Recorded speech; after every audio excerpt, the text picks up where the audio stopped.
सबसे पहले हम देख लेते हैं प्रूफ। 105 के चल रहा है, ये मेरा स्टेप 2 अकाउंट है जो मैंने पास कर लिया है। आप देख सकते हो कि गोल टारगेट मैंने अचीव कर दिया है 5000 का। ठीक है, अब इसका पहला दिखा देते हैं। ये रहा स्टेज 1 108 के। अगर आप देखोगे इसमें यहाँ पर गेन टारगेट मेरा अचीव हो गया था। इसको पास करने के बाद मुझे स्टेज 2 मिला जो कि मैंने एक ही दिन के अंदर क्लियर कर लिया। अभी मुझे बस वेट करना है for my step master account जो मुझे मिलना चाहिए। तो ये माई क्रिप्टो फंडिंग का 100K इवैल्यूएशन वाला आप यहाँ पर देख सकते हो। 100K का 2 स्टेप चैलेंज मैंने लिया था जिसको मैंने क्लियर किया है। और पिछले 10 दिन से मैं इसी पे वर्क कर रहा था, तभी मैं बिजी था। तो मोस्ट प्रॉब्ली मैं आपको एक बहुत ही इंटरेस्टिंग चीज़ दिखाने वाला हूँ जिसको देख के आप कहोगे यार ये तो नियर बाय इम्पॉसिबल है, तुम कैसे ये चीज़ दिखा रहे हो। वो नियर बाय इम्पॉसिबल चीज़ पता है क्या? 108 के तो तुम देख रहे हो कि ये अकाउंट मैंने पास किया, बट ये अकाउंट मैंने पास कैसे किया था और ये कहाँ गया था एक पॉइंट ऑफ टाइम में, ज़रा इस ग्राफ को देखना गौर से। यहाँ 100K का अकाउंट मिला, गिर के चला गया ये 95K पे। मैं रुक गया, मैंने ट्रेडिंग रोक दी, 95030 पे रोक दिया। उसके बाद मैंने कोई ट्रेड नहीं की, नेक्स्ट कुछ ट्रेडें करी जिससे अकाउंट मेरा बैक टू 96.8K गया। लेकिन फिर मैंने एसएल कुछ दे दिए जिससे मेरा अकाउंट चला गया अप अंटिल 93.5K। आप समझ रहे हो, 10% का ड्रॉडाउन होता है और मैं $7000 ड्रॉडाउन में था, नीचे था। ये अकाउंट मेरा ऑलमोस्ट लूज होने वाला था। फिर मैंने एक रिस्क लिया और वो 3000 का ही रिस्क रखा क्योंकि मैं अकाउंट को या तो लूज करता या फिर मैं यहाँ पर बनाता। लेट्स बी ऑनेस्ट, मैं झूठ नहीं बोलूँगा कि मैं कोई बहुत बड़ा महारथी हूँ। ट्रेडिंग में लक की भी ज़रूरत होती है। तो मैंने जो ट्रेड जिसके लिए वेट किया, इस अकाउंट को पड़े रहने दिया, वो एक ट्रेड जो मुझे कॉन्फिडेंट मिली जिसमें मैं 3000 का एसएल ले सकता था, यानी कि मेरा अकाउंट ज़्यादा से ज़्यादा या फिर मेरा अच्छा प्रॉफिट होता, उस एक ट्रेड ने मुझे यहाँ तक पहुँचा दिया 100K 93K पे। समझ लो 3000 का रिस्क लेके मैंने यहाँ पर 6000 ऑलमोस्ट बनाया जिसमें मैं 100K पहुँच गया। ठीक है, 99K या 100.9K समथिंग लाइक दैट। उसके बाद मैंने कुछ 2-3 बैक टू बैक ट्रेड ली सिर्फ वही रिस्क मैनेजमेंट से। मेरा रिस्क मैनेजमेंट बड़ा रहता है और आपको भी एग्रेसिव होने की ही ज़रूरत है। आप अगर न्यू हो, आपके पास इनकम की सोर्सेज नहीं है तो भले एग्रेसिव ना हो, लेकिन अगर आप ऐसे पर्सन हो जिसके पास इनकम की सोर्स नहीं है, पैसा नहीं है, तो वो पर्सन ट्रेड ना करे। ठीक, मतलब इसमें अकाउंट में इस तरह के रिस्क ना ले मेरी तरह। तो यहाँ पर आप देखोगे मैंने अकाउंट को 108K पहुँचा दिया। तो ये जो 93 से 108 पहुँचाना है, ये ऑलमोस्ट हो जाता है 7000 और 8000, $15000 का मूव मैंने यहाँ पे पकड़ा और सेकेंड फेज में 5000 और बनाए और दोनों को क्लियर कर दिया। इन दोनों के बाद मैं आपको कुछ चीज़ें बताने के लायक हूँ और वो मैं आपके साथ बस शेयर करना चाहता हूँ। देखिए, मैं ये मानता हूँ कोई आपको ज्ञान दे रहा है ना इंटरनेट पे, देखो मैं यहाँ पे कुछ बेचने भी नहीं आया हूँ। डिस्क्रिप्शन में लिंक चेक कर लेना, कोई लिंक तुम्हें नहीं मिलेगी। मैं ना कोर्स बेचने आया हूँ ना मुझे एफिलिएट कुछ बेचना है। ये माइक्रो क्रिप्टो फंडिंग का मेरा अकाउंट है जो मैंने रिसेंट में लिया था। एकदम ब्लंटली ऑनेस्ट रहूँगा, कुछ भी बकवास होगा मैं इनके बारे में बुराई भी करूँगा, अच्छाई भी करूँगा, जो भी कुछ मुझे मिलेगा। ठीक भैया, तो अकाउंट स्टार्टिंग होती है, मैं गया इनके 2 फेज़ में। मैंने काफ़ी सुना था लोगों को करते हुए। फंडिंग पिप्स तो मैंने पे आउट निकाल लिया, फंडिंग पिप्स को मैं छूना नहीं चाह रहा। बेसिकली फंडिंग पिप्स मुझे ज़्यादा प्यारा है। ठीक, तो मैंने MCF क्रिप्टो पे फोकस देखा। फंडिंग पिप्स में अब 2 इशू आते हैं। 2 इशू ये आ रहे थे मुझे कि यार सैटरडे संडे को ट्रेड नहीं है, क्रिप्टो में ट्रेड अवेलेबल है और मैं बेसिक क्रिप्टो ट्रेडर हूँ।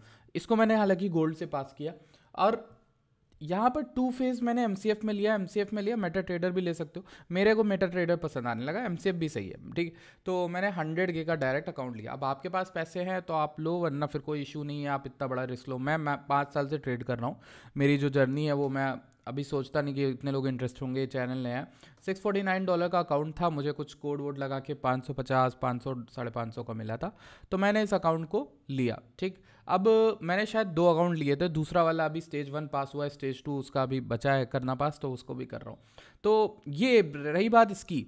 मैं आपको दिखाना चाहता हूँ कि कुछ चीज़ें आपको समझानी है मुझे। देखो, इस वीडियो में मेरा कोई भी कुछ बेचने का मकसद नहीं है सिवाय इस चीज़ को बताने की। ये जो मेरा साथ हुआ ना 93 से, जहाँ एक आदमी कोई उम्मीद छोड़ देता है एक अकाउंट पे कि भैया ये पास होगा कि नहीं, मैंने क्या किया 93 आने के बाद मैं डिमोटिवेटेड था, मैंने अकाउंट छोड़ दिया छूना और मैं अपने फंडिंग पिप्स और मैं MCF के दूसरे अकाउंट पे वर्क करने लगा। और हुआ क्या कि मुझे एक ट्रेड मिली गोल्ड में, एंड आई थिंक वो ट्रेड कौन सी थी वो मैं ढूंढ पाऊंगा भी कि नहीं, यहाँ पर पता नहीं कैसे ढूंढूंगा। आई थिंक यहीं कहीं पर वो आपको ट्रेड मिलेगी जिसमें मैंने सबसे ज़्यादा प्रॉफिट किया था। आई थिंक सो वो ट्रेड यहाँ पर नहीं होगी, आई थिंक पता नहीं मिलेगी कि नहीं। उसमें सिंगल ट्रेड में काफ़ी अच्छा प्रॉफिट किया था मैंने, और आई थिंक यहाँ पर होगी भाई, यही ट्रेड है, ये 3 ट्रेड हैं शायद back to back, I think 2800, 1300, 1200 कुछ, ये कितने हो गए आपके 3000, और ये 15 भी, ये भी आपका ऑलमोस्ट 3, हाँ यही वो ट्रेड होगी जिसने मेरे अकाउंट को अप किया था, ठीक है। उसके बाद धीरे धीरे छोटा मोटा मैंने प्रॉफिट किया। अगर आप देखोगे बैक टू बैक ये प्रॉफिट्स होते चले गए मेरे, और ये 2400 ये इसने शायद मुझे पास करा दिया अकाउंट, ठीक। जो भी है आप जोड़ लेना, मुझे, मैं आपको बस इतना बता रहा हूँ, ये कोई झूठ नहीं है। क्या हुआ कि 93 पे आने के बाद मैंने एक ट्रेड देखी जिसमें मैं बहुत कॉन्फिडेंट था। अब देखिए यहाँ 50-50 चांसेस होती हैं। 50-50 चांसेस क्यों? आपको लक भी फेवर करना चाहिए। अब 93 पे मैंने एक रिस्क लिया गोल्ड का, और उस रिस्क में मैंने एसएल मान के लिया था कि मेरा अकाउंट चला जाएगा, ठीक है, क्योंकि मेरा अकाउंट काफ़ी ड्रॉडाउन में था। अब ये ड्रॉडाउन में कैसे बचा पता है, मैं एग्रेसिव ट्रेडर हूँ और मैंने इसीलिए 2 अकाउंट लिए थे। मैंने मान के लिया था कि मैं एग्रेसिव खेलूंगा, 2K का स्टॉप लॉस होगा मेरा और मैं 6K निकालूंगा, ये मेरी स्ट्रैटेजी थी। अब आप लोग ये चीज़ मत ट्राई करना गलती से भी। मैं 2% का रिस्क ले रहा था पर ट्रेड, ठीक है, मैं 1% का भी नहीं, 2% का, और मैं बना रहा था 6%, ठीक है। तो मेरा ये गोल था। तो मैंने शुरू में अच्छा भी किया। आप देखो, नोटिस करो, ये 99 से पहले अकाउंट चला गया था 101 पे, 1K बनाए कुछ ब्रेक इवन की वजह से। यहाँ पे मेरे बैक टू बैक 2-3 ऐसे लेट हो गए। अब आपको पता होगा 3:1 के रिस्क रिवॉर्ड से अगर आप कोई ट्रेड करते हो तो आपकी विनिंग स्ट्रीक हो मतलब लूजिंग स्ट्रीक आ सकती है। 3 ट्रेडे बैक टू बैक आना दिक्कत कर सकता है। तो ये मैं एक्सेप्टेड था। तो 2 के बाद तो मैं रुक गया, तीसरा मैंने फिर लिया, ठीक है। शायद यहाँ पे शायद अप हो गया था, यहाँ पे मेरा 97 पहुँचा था, 2K बनाए। उसके बाद यहाँ पे और अप हुआ, 97 पहुँच गया था 96.8K पे। बट यहाँ पे फिर मेरे साथ वही स्टार्ट हुआ, 2K, शायद मैं 93 पे आ गया, 94 पे, शायद ये 2 ट्रेडों में, ठीक है, 2 या 3 ट्रेडों में। तो इस लॉस के बाद मैंने 3K को रखा रिस्क पे। मुझे एक ट्रेड मिली, कॉन्फिडेंट, एकदम हाईली कॉन्फिडेंट, एंट्री बनाई, $3000 का एसएल था, अकाउंट जाता, मैक्स मेरा वो था। तो उस ट्रेड ने जब मुझे यहाँ पहुँचा दिया 100K पे गया अराउंड, ठीक, तो मुझे कॉन्फिडेंस आया। कॉन्फिडेंस क्या आया? मैं डिमोटिवेटेड था, कॉन्फिडेंस आया कि अब ये अकाउंट मैं करूँगा पास। फिर मैंने फिर से बैक टू बैक, मुझे पता था कि मेरे साथ स्ट्रॉन्ग फोर्सेस वर्क कर रही हैं और अब चीज़ें सही हो रही है। मतलब मैं कॉन्फिडेंट हो गया ना भाई, एक ट्रेड में ये मेरा रिस्क रिवॉर्ड वर्क कर गया। आपको पता है ना 3:1 रिस्क रिवॉर्ड पे मैं वर्क कर रहा था अभी, तो टेस्टिंग भी फेस में अभी चल रहा है सब कुछ। तो 3:1 रिस्क रिवॉर्ड में गड़बड़ देखो क्या हो सकती है, यही हो सकती है आपकी बैक टू बैक 3 भी हो गई ना, आपका अकाउंट चला जाएगा, समझ रहे हो आप? क्योंकि 2%, 4% हो गया। तीसरी ट्रेड आपकी अगर गलत चली गई तो आपका 5% का अकाउंट ब्रीच हो जाएगा, ठीक। और आपको यहाँ पे मिलता मैक्स कितना है? 2%, 2%, 2%, 2%, 2%, मतलब 10% मैक्स आप कर सकते हो 2 दिन में, ठीक। तो उस हिसाब से स्ट्रैटेजी मैंने डिवेट की। मैंने ये देखा कि मेरी विन रेट अच्छा होना चाहिए, जहाँ मैं एंटर करूँ वहाँ 3:1 का मिल जाए मुझे। तो ये वाली में मुझे जाके एकदम एंड टाइम पे वो ट्रेड मिल गई। जहाँ वो ट्रेड मिली मेरा कॉन्फिडेंस बढ़ा, मैंने 100K पे एक और ट्रेड पंच मारी। देखोगे आप 103 580 पे एक क्लोज हो गई, ये मैंने शायद कम लॉट से ली होगी। फिर उसके बाद मैंने यहाँ पर एक और ट्रेड पंच मारी, 105 पे पहुँचा। फिर यहाँ पे थोड़ा सा डाउन आ गया, मैं 104 400 पे 1000 का एसएल लिया। अब यहाँ पे मैंने रिस्क कम किया। आप सोचोगे रिस्क वही रखा है, नहीं, रिस्क मैंने कम किया था, 1000 का रिस्क कर दिया था, ठीक है। मैं 1000 मैक्स डाउन जा रहा था और मैं 3000 2000 बुक कर रहा था। फिर मेरा एक और 105 पे एक और ट्रेड चला जिसमें 3000 मेरा बुक हो गया और ये अकाउंट मेरा क्लियर हो गया। अब क्लियर होने के बाद मेरा आता है स्टेज 2। स्टेज 2 में मैं आपको समझाऊं तो शुरुआत के दिनों में स्टेज 2 में मेरा पहला एसएल हिट हुआ, ठीक। आई थिंक मैं 98.8K पे चला गया, 1K का स्टॉप लॉस था। अगली ट्रेड चली और उसको मैंने होल्ड किया ताकि मैं उसमें 5:1 या 3:1 कुछ निकाल पाऊँ। तो मैंने 102 पे पहुंचा दिया, 102.9 यानी 103 पे पहुंचा दिया। उसके बाद ये अकाउंट मेरा 103 पे एक बड़ा रिस्क लिया कि मैंने एक रिस्क लिया था 1:1 का। मैं 2K गवाऊंगा, जो 2K अप हूँ, 2K गवाऊंगा तो मेरा मैक्स 100K पे वापस आ जाएगा और 2K यहाँ पर और मैं बनाना चाहता हूँ। तो 1:1 का ट्रेड था, बट उस 1:1 में एक गड़बड़ हो गई, मैं 100K पे आ गया, मतलब एसएल हिट हो गया, ठीक। लेकिन फिर से मैंने रिस्क लेना स्टार्ट किया, एक ट्रेड और ली, उसमें मेरा 102 पहुंचा। फिर उसके बाद एक और कोई ट्रेड थी, उसको होल्ड किया 102.7 पे। फिर मैं बेसिकली फिर नीचे आया। आप देखोगे कितनी वॉलेटिलिटी है मेरे में, और ये आपके में नहीं होनी चाहिए अगर आपके पास इनकम सोर्सेज नहीं। फिर कह रहा हूँ, आपके पास लक नहीं है, आपके पास इनकम सोर्सेज नहीं, आप ट्रेडिंग में कॉन्फिडेंट नहीं हो। मैं कॉन्फिडेंट हूँ और कॉन्फिडेंट से कॉन्फिडेंट दुनिया का ट्रेडर जो है उसकी लूजिंग स्ट्रीक आएगी और वो अकाउंट खो देगा।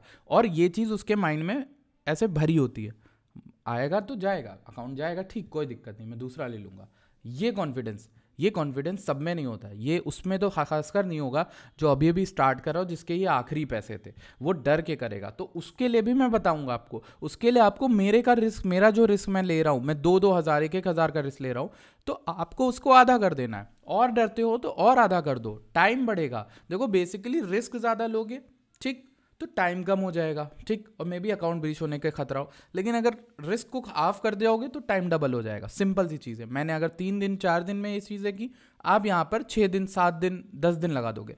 अब आप में से बहुत से लोग ये बोलोगे, तू भाई तू तो लक वाला जुआड़ी है, तू तू तू गलत कर रहा है। ऐसा नहीं है भाई, अगर मैं जुआड़ी होता मैं 5 साल से ट्रेडिंग नहीं कर रहा होता ना। बात ये, अब देखो धीरे बैक टू बैक मेरी विनिंग स्ट्रीक आई, 105 के क्लियर कर दिया, ठीक, ये सेकेंड अकाउंट क्लियर हो गया मेरा। अब इस अकाउंट में मेरे शायद 5 दिन बाकी हैं आई थिंक।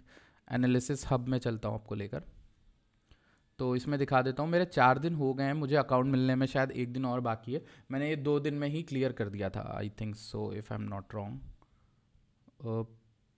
ये वो दूसरा अकाउंट है मेरा, पास्ट MT5 वाला नहीं, ये वाला तो एक फेल हो गया, MCF वाला, ये वाला मेरा अकाउंट है। सो आई थिंक ये वाला, हाँ ये वाला जो अकाउंट है मेरा, इसमें अगर आप नोटिस करोगे तो यहाँ पर मेरे 4 ट्रेडिंग डेज हो चुके हैं, ठीक है। तो ये जो 4 ट्रेडिंग डेज चल रहे हैं मेरे, उसमें 1 दिन और बचा है, उसके बाद मुझे शायद मास्टर अकाउंट मेरा मिल जाएगा। और आप में से बहुत से लोग सोचोगे कि इतने सारे अकाउंट ये लेके रखा है, यही रियलिटी है भाई। आपको ट्राई एंड ट्रस्ट करना पड़ेगा। देखो मैंने कितने सारे लिए हुए, मैंने किए भी कितने पास है, ये भी तो देखो। 100 का ये पास कर लिया था, ये वाला एक फेल हुआ मेरा, ठीक, ये पास किया, ये प्रोग्रेस में स्टेप 2 चल रहा है, एक और स्टेप 2 चल रहा है। तो तुम्हारे हिसाब से तुम्हें क्या दिख रहा है?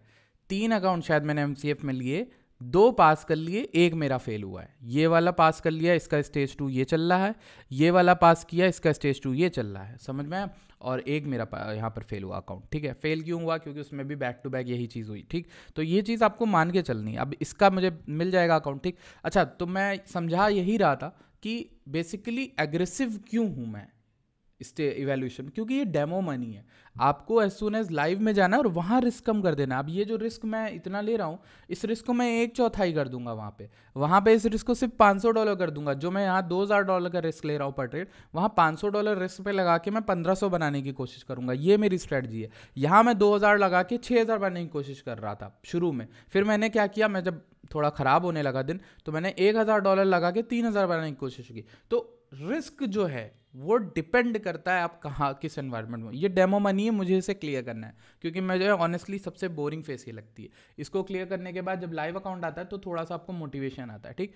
अब MCF के बारे में मैं अपना रिव्यू दे दूँ कि मुझे कैसा लगा। बेसिकली MCF ना मुझे काफ़ी सही लगा। देखो ओवरऑल क्या दो चीज़ है। MT5 तो इसे यूज़ करोगे तो ठीक ही है, बट इसमें ना इनका अपना जो पोर्टल है वो भी काफ़ी सही है। उसमें क्या है ना, आप बिटकॉइन के कई लॉट ले सकते हो, जैसे आप MT5 में फंडिंग पेस में नहीं ले सकते। इथेरियम के कई लॉट ले सकते हो, ऑल्ट कॉइन ले सकते हो, तो वो सब आपको फंडिंग पेस में नहीं मिलता।